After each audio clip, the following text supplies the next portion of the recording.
Up first tonight, the future of police on Phoenix Union High School campuses could be decided in the next few minutes. Thanks for joining us. I'm Mark Curtis. And I'm Kadiba Devine. Right now, district leaders are considering two plans that would put law enforcement back on campus as early as the upcoming school year. Team 12's Jonathan McCall is live at the Phoenix Union District headquarters in Central Phoenix with reaction. Jonathan. Yeah, more than 3.5 hours since that meeting started. In just the last 15 minutes or so, Mark and Caribe, leaders have finally started to dig into those plans, those recommendations, and trying to figure out a best solution for them. This all came after some 2 hours of public comment, lots of heated debate on both sides of this issue. Want to show you some video tonight. As we know, school security has been a hot button issue, not only here in Arizona, but also nationwide as well.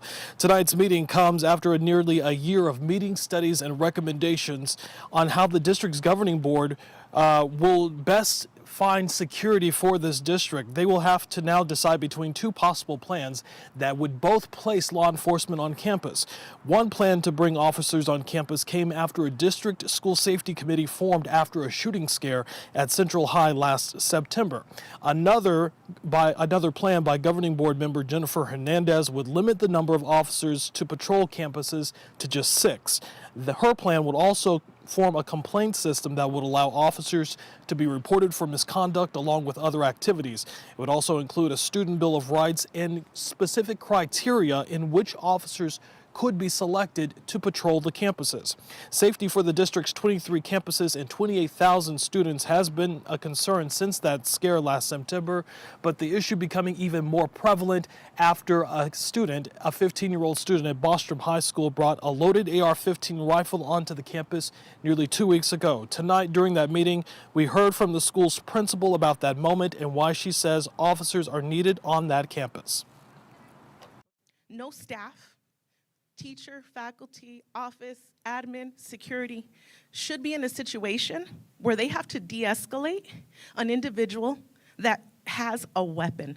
That is the job of the police, not school staff. Minutes felt slow and fast because the student was both angry and agitated, giving us ultimatums and making threats at us. My principal and I had to be in radio silence to not alert him of the lockdown that had been engaged or that the police had been notified. This board has the ability to change that today and to vote on a vision that I believe is possible. Please enact a plan that builds a safety infrastructure that embodies healthy communities and allows us to move away from policing. The type of campus I would have wanted for myself and what I wish for my Alhambra alumnus brother, this plan would allow a safe, non-intimidating outlet for students to give their opinions with a confidential complaint process. As you can imagine, heated debate on both sides of this issue. And again, Arizona State Superintendent Tom Horne has been very vocal about this as well, making it a top priority of his to make sure that there are indeed officers on every public campus here in Arizona. Back live now, any plan that is decided by the Phoenix Union High School governing board will also have to ultimately be approved by the Phoenix City Council. Again, the governing board meeting right now trying to decide on that plan, if they will go with one, possibly merge the both.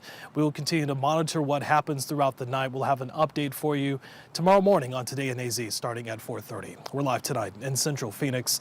I'm Jonathan McCall, 12 News.